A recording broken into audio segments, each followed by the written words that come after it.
শুভ সকাল আমার প্রিয় বন্ধুরা, কেমন আছো তোমরা সবাই? আশা করছি তোমরা সকলেই যে যেখান থেকে দেখছো সবাই খুব খুব ভালো আছো, সুস্থ আছো। আমি আসামের ছোট্ট একটি গ্রাম থেকে পূজা।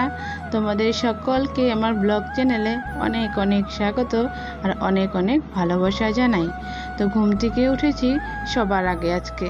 তো ঘুম থেকে উঠেই ফার্স্টে ভাবলাম আগে উঠোনটায় মুছে নেই, কারণ কয়েকদিন যাবৎ উঠতে উঠতে না একটু দেরি হয়ে যাচ্ছে, রোদটা না উঠেই যাচ্ছে। ওই জন্য আজকে অনেকটাই সকালে উঠেছি। আর এখন কিন্তু ঘড়িতে বাজে 5টা। তো দেখো সকালবেলার কাজ বাজ সারা হওয়ার পরে মেয়েকে কিন্তু স্কুলে পাঠিয়ে দিয়েছি। পাঠিয়ে দেওয়ার পরে দেখো এই যে বিছানাটা এখন গুছিয়ে নেব। আর এই কয়েকদিন যাবৎ ফ্যানটা আনার কারণে বাবলি তো ওই ফ্যানটা নিয়েই সারাদিন পড়ে থাকে। আর এই ফ্যানটা নিয়ে থাকার জন্য ঘরের বিছানাপত্র একদমই ওলকমালক হয়ে গেছে। তো দেখো আজকে ভাবছি ফ্যানটা খুলে অন্য এক জায়গায় ফিটিং করব।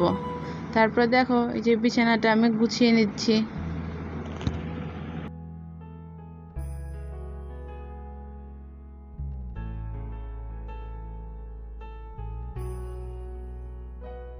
আর আজকে ভাবছি ঘরটা একটু ঝাড়বো, ভাড়াটাও ভালোই আছে। আজকে হচ্ছে বুধবার, তো ঘর ঝাড়া পোছা না, ঘর ঝাড়াটা তো দিনবার দেখেই করতে হয়, কারণ সববারে কিন্তু ঘরটা ঝাড়া যায় না, মানে আমরা ঝাড়ি না। তো ওই দেখো বিছানাটা গুছিয়ে নিলাম, এই যে আগে টেবিলটা পরিষ্কার করে নিচ্ছি। আর টেবিলের অবস্থা তো একদমই ভালো না। তো দেখো ওই যে একটু ঝুড়িটা এনেছিলাম, ঝুড়িটাও না অনেকটাই কেমন নোংরা নোংরা হয়ে গেছে, মানে ওই যে জিনিসপত্রগুলো একবারে ছড়ানো বেটানো, ওই জন্য না কেমন যেন দেখায়। এই গরমকালে কিন্তু খিড়কি দরজাগুলো খুলে রাখার জন্য বেশি করে ধুলাবালু চলে আসে, ওই জন্য না গরমকালে কাজের চাপটা অনেকটাই বেশি থাকে। তো দেখো ঝুড়িটা কিন্তু 1-2 দিন পরে পরে মুছে নেই, তাও যেন কেমন যেন সাদা সাদা হয়ে গেছে। ওই যে ঝুড়িটা ভালো করে পরিষ্কার করে মুছে নিলাম, তারপরে এই যে সাজার জিনিসগুলো এক এক করে গুছিয়ে নিয়েছি। আর হ্যাঁ বন্ধুরা, যারা যারা এই পর্যন্ত আমার চ্যানেলে নতুন বন্ধু হয়ে আছো তাদেরকে একান্তই অনুরোধ ভিডিওটা ভালো লাগলে বন্ধু হয়ে যাওয়ার জন্য। আর যারা আগে থেকেই বন্ধু হয়ে গেছো তাদেরকে অসংখ্য ধন্যবাদ আমার পাশে থাকার জন্য আর আমাকে সাপোর্ট করার জন্য। আর তোমরা কে কোথায় থেকে দেখছো কমেন্ট করে কিন্তু অবশ্যই জানিও, আমি কিন্তু তোমাদের কমেন্টের অপেক্ষায় থাকি। অনেক লোকেরই ভিডিও দেখি, সবারই কমেন্ট বক্সে না অনেক কমেন্ট থাকে, কিন্তু আমার কমেন্ট বক্সে সেরকম কিন্তু বেশি কমেন্ট হয় না। তো সত্যি জানো তো, মনে মনে না খুবই খারাপ লাগে আর মনটাও ভেঙে যায়। তোমরা কিন্তু আমার ভিডিওটা দেখোই, কিন্তু লাইকও করো না, অথচ কমেন্টও করো না। তো যাই হোক, এই দেখো তোমাদের দাদা ভাই কালকে এবার এই যে বাবাধাম যাওয়ার জন্য 2টো প্যান্ট এনেছে।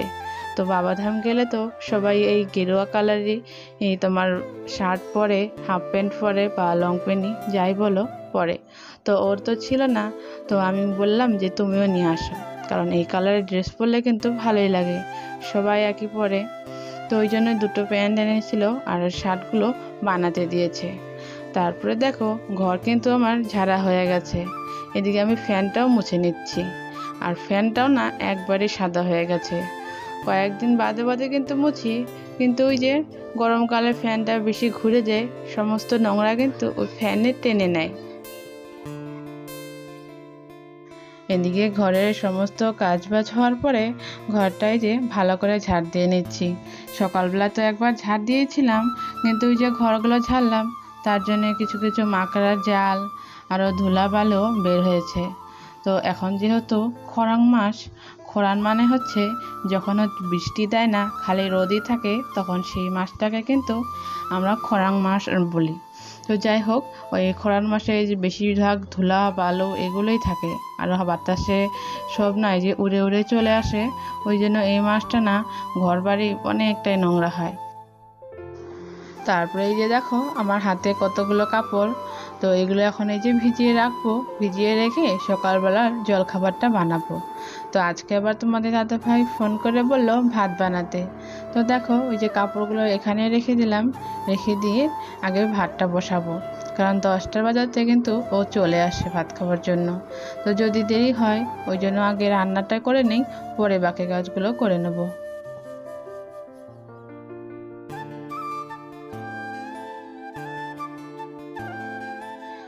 এদিকে রান্নাঘরে এসে সবার ফার্স্টে সবজিটা কিন্তু বানিয়ে নিয়েছি। আজকে কিন্তু আর কোনো নিরামিষ তরকারি করব না, আজকে ভাবছি সেদ্ধ ভাত দেব। তো ওই জন্য আমি আলু কেটে নিয়েছি আর কেটে নিয়েছি কাঁকরোল।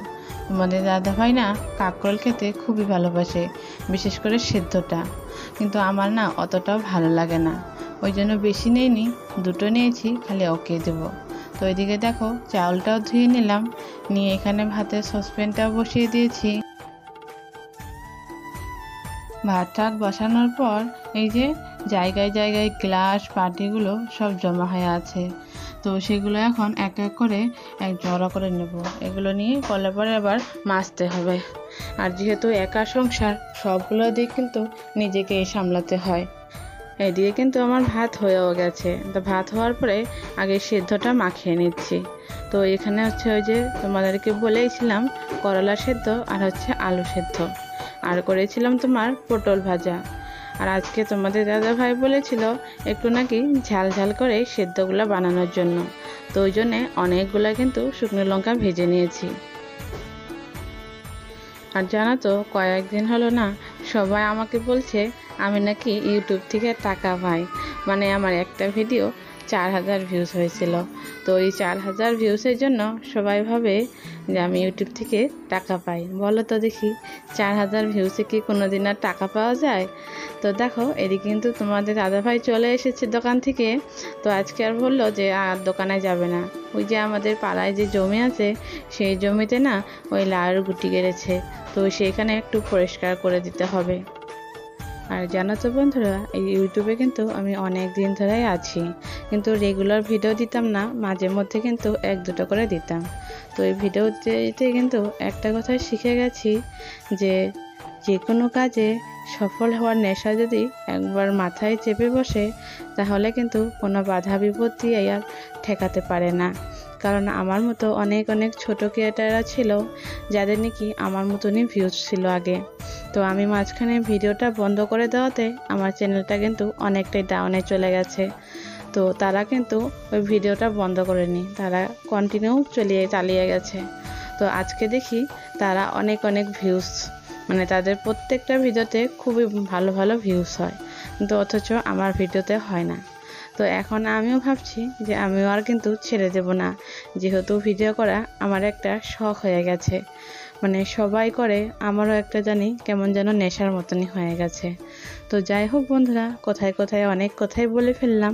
তো দেখো যে তোমাদের দাদাভাই যে দুটো প্যান্ট এনেছিল সেই প্যান্টগুলো না ধুয়ে দিচ্ছি, কারণ এগুলো পিওর কটনের, একটু মচমচা টাইপের আছে, ধুয়ে দিলে না ওই আলগা মারটা যে থাকে সেই মারটা না চলে যাবে আর পরতেও ভালো লাগবে।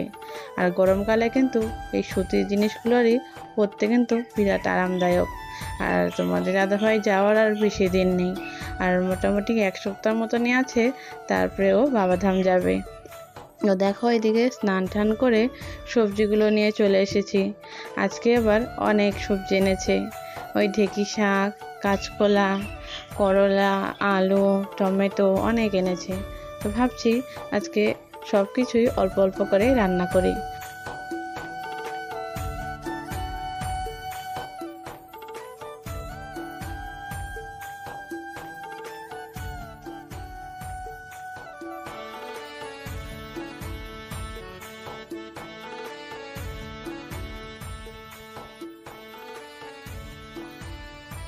এদিকে দেখো বড়দা ভাই ওই আমাদের বাড়ির পিছনে যে খালটা আছে, তো সেখান থেকে দেখো কতগুলো কচুরলতি এনেছে।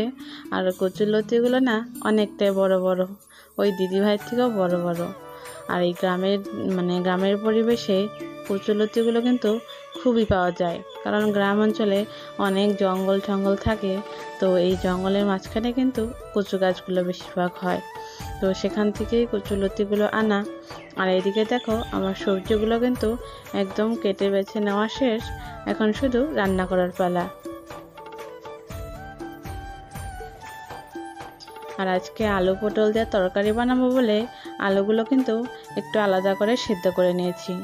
আর আলু যদি একটু আলাদা করে সেদ্ধ করে নেওয়া যায় তরকারিটা কিন্তু বেশ ভালোই হয়, আর একটু ঘন ঘন হয়, খেতেও কিন্তু ভালোই লাগে। আর এদিকে সমস্ত ভাজাভুজিগুলো আমার হয়ে গেছে, আলু পটল এগুলো সব কিন্তু ভেজে রেখেছি। আর এখানে হচ্ছে ওই ঢেঁকি শাক, যে শাকটা তোমাদেরকে দেখালাম, তো ওই শাকের চচ্চড়ি বানাচ্ছি। তো এইদিকে রান্নাবাড়ি শেষ হতে না হতেই জল দিয়ে গেল। আর তোমরা তো জানোই আমাদের কলের জলটা অনেকটা আয়রন আর একটু গন্ধও করে। তো ওই যে পাশের বাড়ির কুয়া থেকে কিন্তু আমি জল নিয়ে আসতাম। তো আজকে আবার জল দিয়ে গেল, তো এই যে জলটা নিয়ে ঘরে রেখে দিলাম। আর এইদিকে আমার রান্না বাড়াও কমপ্লিট, সবজিটাও ঢেলে নিচ্ছি। তো যাই হোক বন্ধুরা, আজকের মতন ব্লগটা আমি এখানে শেষ করছি। ভালো লাগলে লাইক কমেন্ট শেয়ার করে দিও। আর চ্যানেলে নতুন বন্ধু হয়ে থাকলে চ্যানেলটা কিন্তু অবশ্যই একটা সাবস্ক্রাইব করে দিও।